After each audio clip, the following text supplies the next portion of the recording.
Filantropía, según su etimología griega, significa amor a la humanidad. En el mundo actual, sin embargo, a menudo tiende a asociarse solo con las donaciones caritativas de los muy ricos, con demasiada frecuencia, e incluso a pesar de las mejores intenciones, este tipo de filantropía no logra crear un cambio a largo plazo. No solo el poder y el control siguen estando en manos del donante, sino que las comunidades se presentan como beneficiarias, indefensas, sin recursos ni capacidades propias. Sin embargo, en todo el mundo, un grupo de fondos y fundaciones locales está empezando a cuestionar esa versión de los hechos y a reclamar la filantropía como algo que pertenece a todas y todos, en la que todas y todos pueden participar, que siempre ha existido en las comunidades de todo el mundo, un tipo de filantropía en la que nadie es demasiado pobre para dar y nadie es demasiado rico para recibir. La filantropía comunitaria.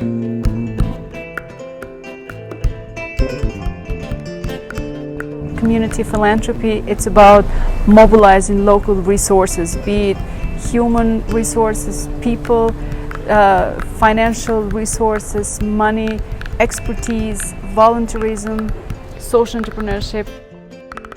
It's about building local ownership that is actually shaped by local context and by local culture. Community philanthropy is a form of and a force for locally driven development. It's a really simple proposition that it means people coming together, pooling their resources, which gives them both a greater connection between themselves and also the power to organise and address their own needs and to claim rights from others. Community philanthropy is a great power in communities because it stimulates development. It brings people together, brings leaders together in the community. Community philanthropy means people taking charge and giving resources. So taking charge, giving resources and solving their own problems. So it's people taking resources from within themselves and taking charge of their own development.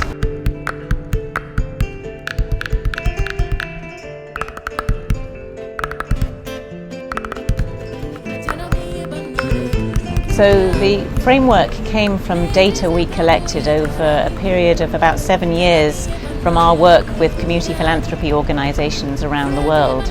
In our network there are very diverse organisations. There are some community foundations, women's funds, grassroots grant makers. So they have different names and they're working in different contexts. So our network is global. We have partners in 70 countries around the world. But when we started looking at what this work was really about, beyond making grants and building local philanthropy, we started to see that there were 3 core characteristics that defined community philanthropy.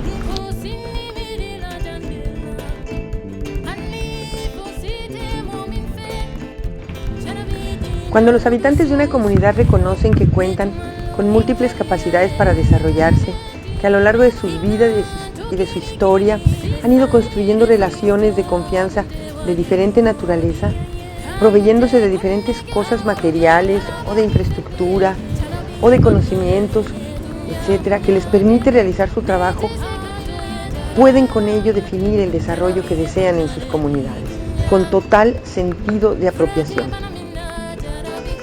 You know, the ACT program amplifies the voices of the marginalized people. ACT is a way of, mobilizing resources such that communities become investors in their own development programs.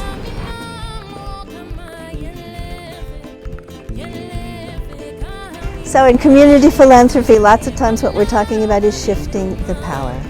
And the power needs to lie in our communities.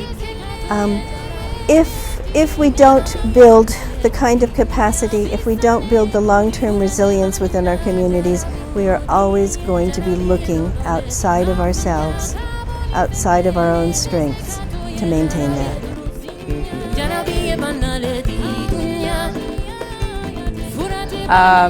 Porque la filantropía comunitaria es una manera de ejercer poder en las comunidades.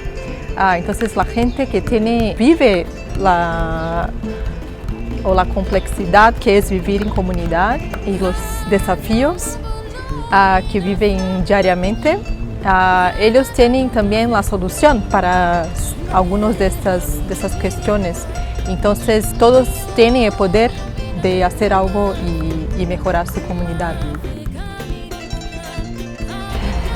Traditional philanthropy, the way we know it, comes from outside in. That's what I see. It comes with an agenda many a times. It comes, I always say, with time frames and a log frame and time. And it comes with an incentive of there's a grant, a traditional.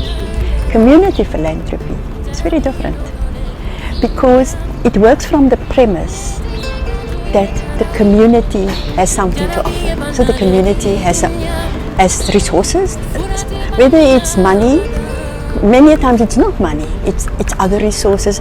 And earlier I said indigenous knowledge of the community, they have skills, they have passion, they come with a commitment.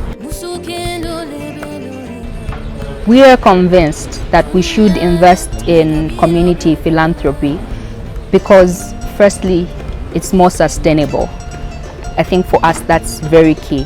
Coming from a background where we were a grant maker, we've seen how as an organization you have periods when you have a lot of money from donors, and then you have periods when donors either shift their priorities or no longer have the money to give you. So there's no sustainability in that form of funding. But community philanthropy is much more sustainable because communities are using the assets that they have. They are permanent members of that community, so they will always be there. Their children will be there. Their children will benefit from whatever progress they make as parents. I think encouragement, inspiration, and really to give them the space to act, encourage them, and perhaps to help them with some examples. You know, this has been done in other communities. Debemos entender el rol que nos toca jugar en un sistema que es mucho más amplio. Es muy importante tener claro que no podemos tomar decisiones desde nuestros espacios de donantes. Es imprescindible tener una interacción con los beneficiarios previo a cualquier relación que decidamos establecer con ellos. Necesitamos ser empáticos y respetuosos con sus procesos comunitarios. Solamente a través de esta empatía, en verdad podemos entender cómo contribuir a fortalecerlos, a fortalecer sus procesos y que ellos satisfagan sus necesidades de desarrollo.